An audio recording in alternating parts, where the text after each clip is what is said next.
Atentos los mayores, atenta la recia, están aquí los cuentos de Enrique Carballeira, están aquí los cuentos de Enrique Carballeira.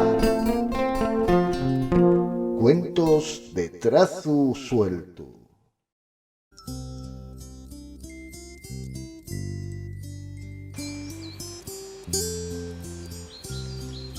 Saludos, collacios de los cuentos y les histories. Espero que vos preste esta lleenda de güey. Cuéntase que se cuenta sobre tones nueches, curties y fríes del invierno que muchos años atrás vivió en el pueblo de Picuborrina un gran mago muy especial. Llegara dende una ciudad muy lloñe y llamábase Magu Testón. Tenía un sombrero muy especial. Les xentes d'aquella dómina dicían que nesi sombrero el magu llevaba una fábrica de idees.